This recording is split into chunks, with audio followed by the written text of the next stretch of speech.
What's the flow-on effect of lack of tourists in the Whitsundays? This is what we're talking about today on Deja.vu Magazine. I'm John Nayler, joined by Woody. Woody from Whitsunday Ocean Services. Yep. Now, you have got a real name, but everybody just knows you as Woody, don't they? Pretty much, yep. Okay. Janelle is my real name, but Woody. Everyone knows us as Woody. Welcome, Woody. Yep. Okay, fabulous. Thank you very much for your time. Now, you're in what sort of business here? I see dinghies, I see life rafts. What's going on behind the scenes here? Okay, so, yep, we're a life raft service centre, we're a life jacket service centre, and an inflatable repair and service centre.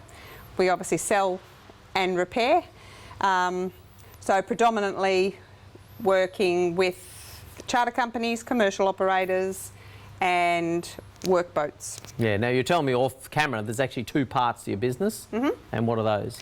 Okay, so the two parts to our business are predominantly the charter industry and the commercial guys. You know, day boats, overnight boats.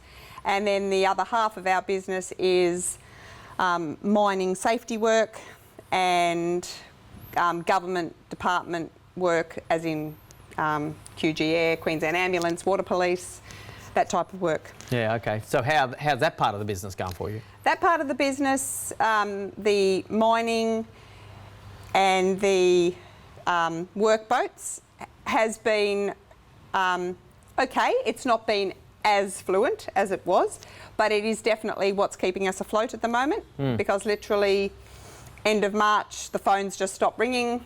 No charter companies are doing much at all in the way of maintenance. Commercially, the overnight boats are not operating, so no one's keeping up with their servicing because they've got no money to spend. So they are all falling behind. Yeah, okay, fair enough. Well, just in case you haven't seen the other videos in the series, we have talked to the charter boat industry here. We've talked to the bareboat industry, quite distinct in terms of the dramas they're facing around the post-pandemic period we're encountering now. But, you know, it's quite clear to me that, yeah, they're trying to hang in there, Woody, but the fact is that there's some of them having trouble getting paid, and there's others who've got a lot facing. Well, they're all facing uncertainty, so I understand they're holding onto the purse strings pretty tightly, yeah? Yeah, oh, absolutely, and you can understand that.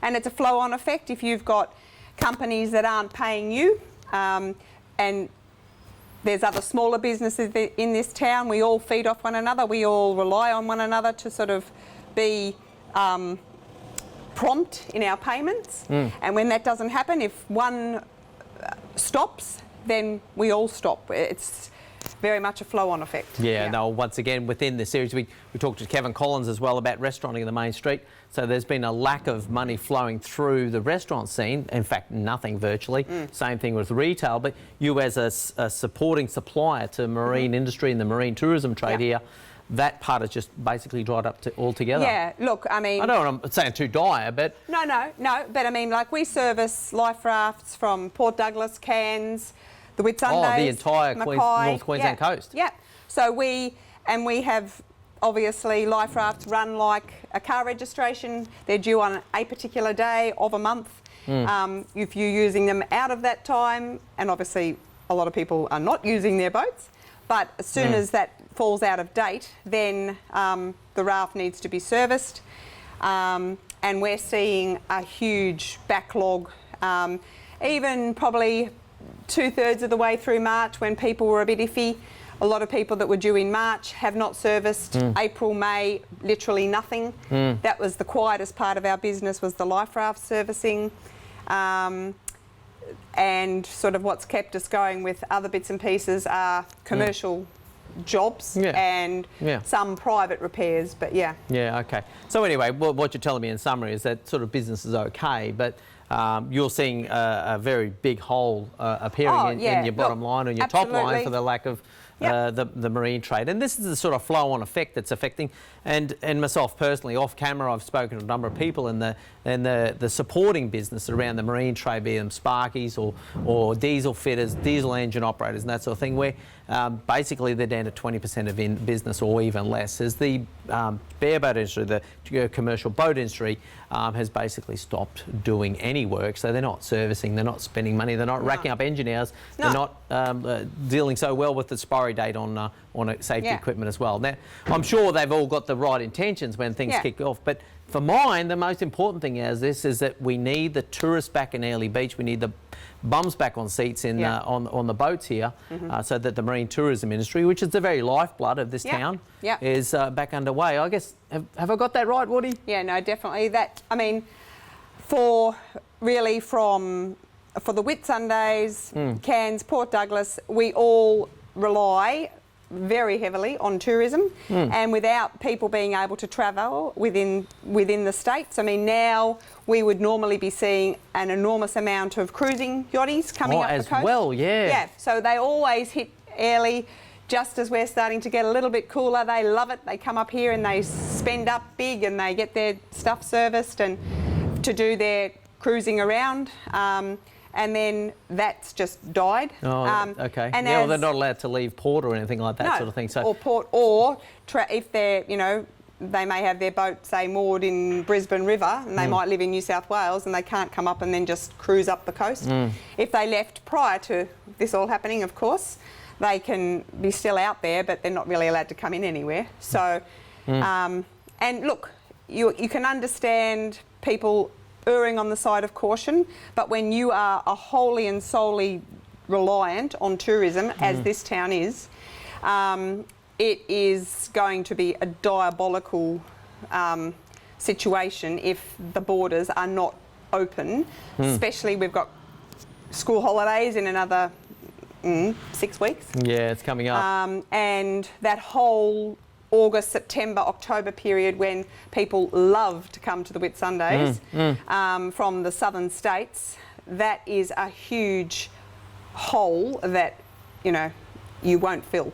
Yeah, that's true. And of course, in other interviews we've heard about, there's some approximately $1 million worth of business, in book charters in the bareboat industry that have some question about whether they're going to go ahead at all. So, look, it sounds like you're going to resonate with the same sort of story. See how you go with this. Is that interstate travel, interstate travel, domestic travel within Australia is so very important to North Queensland and here in the heart of the Great Barrier Reef, Airlie Beach. I'm getting a very strong sense from the community here that the borders need to be open and the tourists need to be allowed to return. Have you got a message for the decision makers, Woody? Look, I totally understand the erring on the side of caution, but I believe that if the health minister is on board to open borders, then I believe we should be listening to the health department. I don't, there's going to be little groups that pop up, like we've had one in Blackwater, yesterday. No one knows where that's come from. There will be small clusters that pop up all over the place, and we're not going to be able to stop them entirely.